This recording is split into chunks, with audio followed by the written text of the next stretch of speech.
Welcome to this lecture on developing employees for future success. And we want to emphasize that development programs are an investment, and that will be your justification for taking the time and money and talent and energy for developing employees. We'll provide background and also guidance for our practical exercise number 9. Let's begin.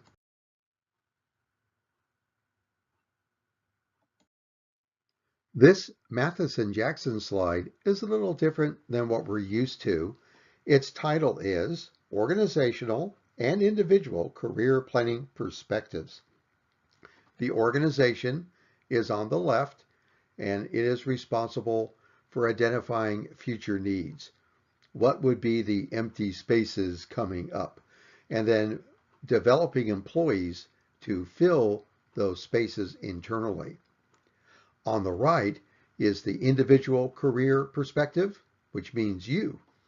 And you need to identify your abilities and interests over the long term, plan life and work goals, and develop yourself and your career for different life stages. So Matheson-Jackson's taking the long-term view, and we recommend you do also. Our textbook readings provide to us a new term, protean career, a career that frequently changes based on changes in the person's interest, abilities, and values. So to remain marketable, employees must continually develop new skills. So protean is an adjective, tending or able to change frequently or easily. Take a look at the synonyms and see if you can eventually apply them to yourself. Ever-changing, variable, changeable, mutable, kaleidoscopic, protean career. Here's some advice from a wise, seasoned career developer. Me, your Uncle John. First, the skills that got you here are not necessarily the skills that will keep you here or move you along. So keep developing your skills. Next, my stupid little joke. How many sides does a circle have? 2, inside and outside. You will internally change every 5 to 7 years. Think about your changes thus far. From 14 years old to 21 years old. You're a slightly different person, different interests, abilities, and values. Continue on from 21 years old to 28 years old, from 28 to 35 years old, from 35 to 42 years old. Get ready for the changes. Lastly, organizations, jobs, and career transitions usually happen around the 3 to 5 year mark. So there are transitions in your future, and we're hoping that you can meet them by developing yourself through a protean career. Now for a change in topics. This is from our readings on dysfunctional managers, managers that are ineffective. On the right are some possible behaviors from dysfunctional managers. I'd like to take one little point out and talk about career development that needs to take place sometimes. The Peter Principle. It was introduced in 1969 by Peter and Hall, and it basically is this. People, managers, will rise to their highest level of incompetence, and then the organization leaves them because they're no longer successful. A simple example would be a warehouse person, and they're very good at shipping, receiving, and storage. And then they get so well that they are promoted into being the senior warehouse person. And they're very good at this because they can ship, receive, and store. They then become the warehouse manager. And they're very good at this because they not only can ship, receive, and store, they are very good at training other people how to do it and manage the processes inside the warehouse. Then some senior manager goes, "You're doing this really well. We want you to become a purchasing agent." and they get promoted inside the office as a purchasing agent. And they're terrible at it because now they're not shipping, receiving, and storing. They're negotiating and working with money and contracts, and it's just not their thing. Well, they stagnate. So remember, they rise to their highest level of incompetence. What you're going to see in a moment is that one solution in career development is take them down a step, not a demotion. We're going to develop them by putting them back at the level at what they were most successful. Where were they happy and where can they apply their skills? So it's worth checking out. The Peter Principle. Another topic the book brings up are the skills related to success as a manager. And just let your eyes drift down through the table. There's lots of great skills or attributes to be considered for development. It's not an exhaustive list. Let's take a look at a few things we might add. The control step in the management cycle, asking and answer the 5 questions so that we are good problem solvers and we are good performance managers. Remember discrimination, being able to differentiate, not discriminate on age and gender and religion. Come back in as the ability of people to use their skills to meet organizational objectives. So discrimination for performance management. Our list forgot ethics. How about coordination? How about conflict management and negotiation skills?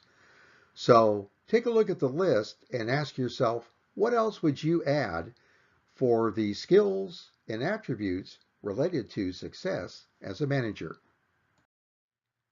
Another reminder from our readings way back in Chapter 5 in Human Resource Planning and Recruiting is the statistic that 4 in 10 positions are filled with insiders.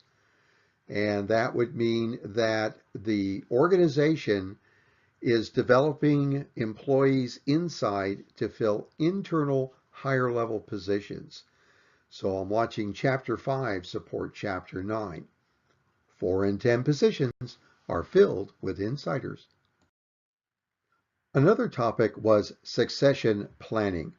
And there's some very good advice in our readings, and they also provide a figure as shown. A self-learning, self-managing organization is looking at what positions might be opening and deciding which employees to target against that position and develop them. Succession planning. One last cautionary note before we begin our practical exercise development is that here's a picture of a senior manager. And they're always going to be asking you, you want to spend how much for what? So as you develop the employee program, take a look at what makes sense for your organization. What does it do? How big is it? Where is it? And what do you think you could really spend on employee development? Your meter is running, so be very cautious of the resources you're going to expend for employee development. This is our slide on the interrelationships of the functions of human resource management. And in the lower right, we have our Chapter 9 on development. Just reminding us about the interrelationships. If you look to the top, I'm now going to highlight the HR budget. What if you've got in labor, time, money, and things that you can expend on targeting and developing employees? Look, another connection. Let's begin our guidance for practical exercise number 9 on employee development. There are 2 subtasks. The first one is, what are the elements of the employee development management system for your focused job? There are 4 approaches to consider, and we'll start on the upper right and work our way around clockwise. Let's begin. First up, formal education. That could be college. as in the St. Ambrose University Excel program, is designed to provide bachelor's degree to seasoned employees that are returning to school to pick up their bachelor's degree. And St. Ambrose will be glad to help you with your master's and your doctorate. College. Certifications provided by the professional organizations. Way back in Chapter 5, we were talking about the professional organizations that support career fields as listed in the Occupational Outlook Handbook. And a number of these organizations provide certifications or licenses, whether that would be for an accredited financial counselor, a professional in human resources, or a licensed heating, ventilation, and air conditioning mechanic. Certifications from professional organizations and schools, and other extension training. What would be formal education that might make sense for your focused job and their career development? Let's move along. Next are assessments. Who are you now? And the very first one listed there is the Myers-Briggs Type Indicator. I've brought that up, and it's available not only in your Chapter 9 additional resources, but it was also way back in Chapter 6 when you're trying to onboard and select employees. So MBTI and its supporting colors is Who Are You Now? There are other assessment centers, benchmark assessments. Don't forget your Chapter 8 performance appraisal and 360-degree feedback also from Chapter 8. So you're seeing a connection now between Chapter 8 and Chapter 9. Check out the textbook readings on assessments. We're now going to do job experience. The slide's a little busy, so let's take it a little chunk at a time. Job experience could be the job design features of enlargement of a current job. Can you expand and make more thick and rich a job description so that an employee is enlarging their skills by doing more of their current job? Sounds like a link back to Chapter 4. Continuing on, job rotation, putting them in different positions, different jobs, so that they pick up a variety of skills doing job rotation. Promotion, put them at a higher level or put them into team leads or managerial positions through promotion. Transfer, you could put them in a different part of the organization. So you come out of warehousing and are over into accounting. So you get a better feel for the money.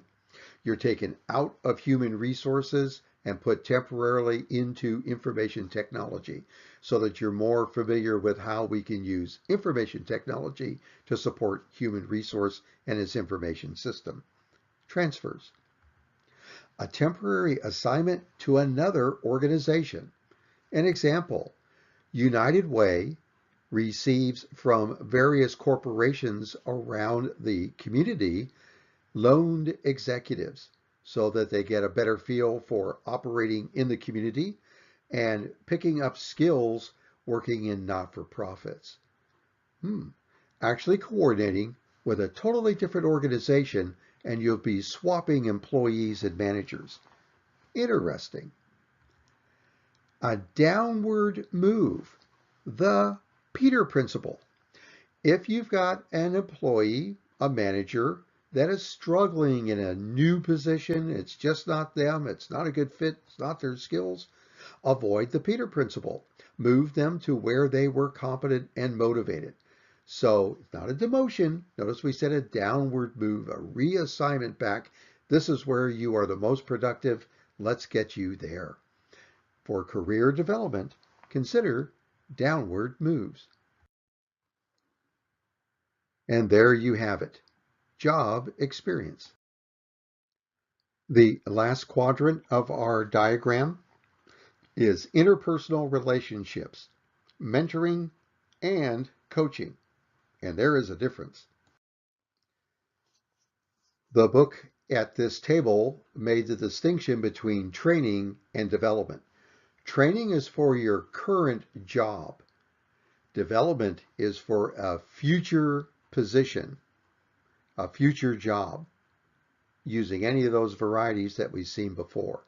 So there's training and development.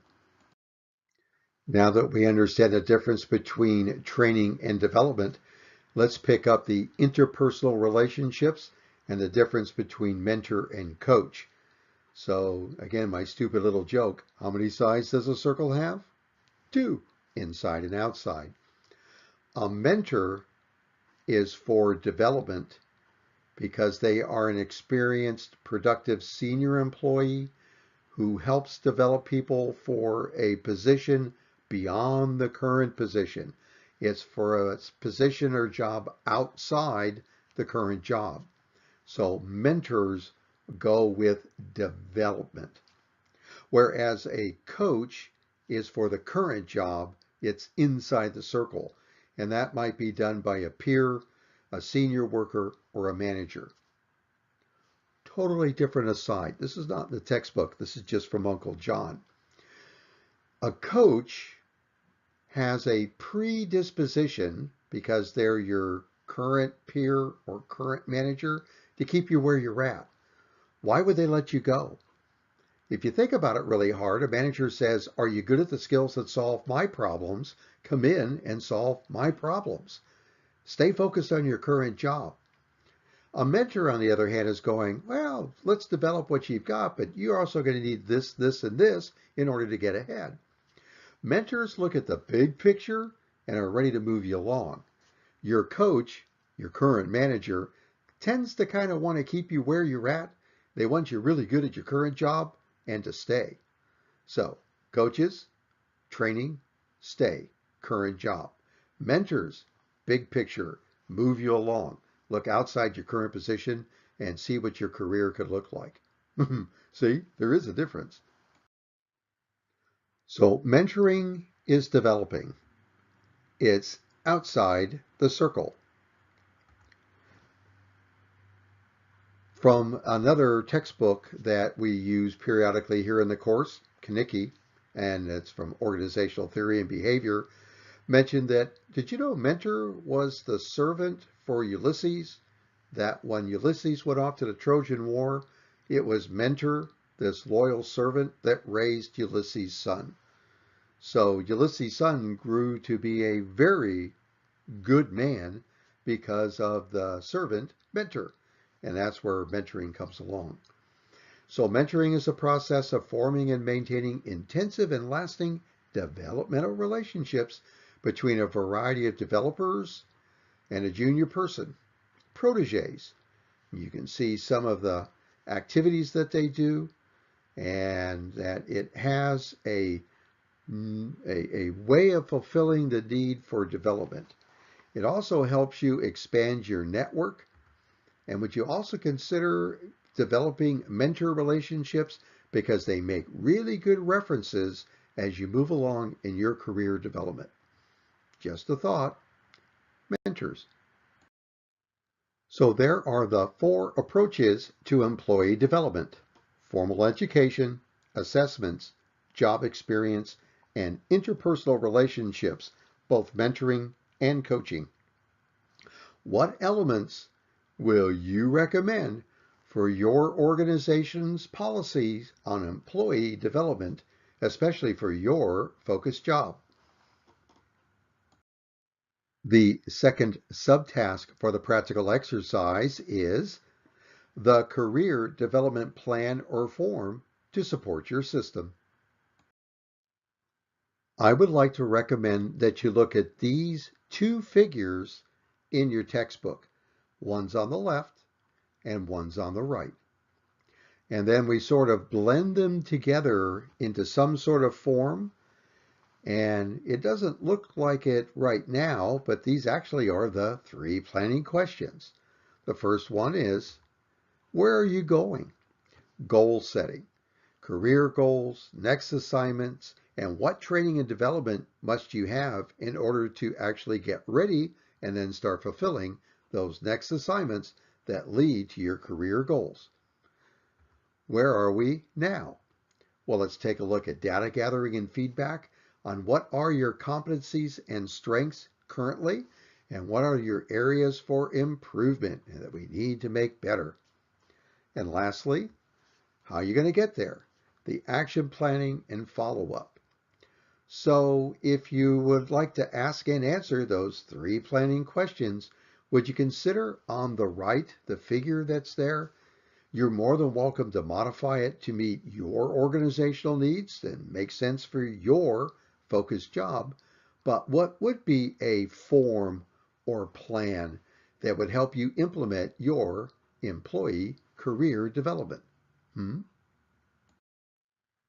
So, practical exercise number 9. What development activities and forms would you recommend as policy for your organization and focus job for employee development? This wraps up the guidance section for practical exercise number 9. I've enjoyed providing this background, and we'll see you in Blackboard. Thank you for your kind attention.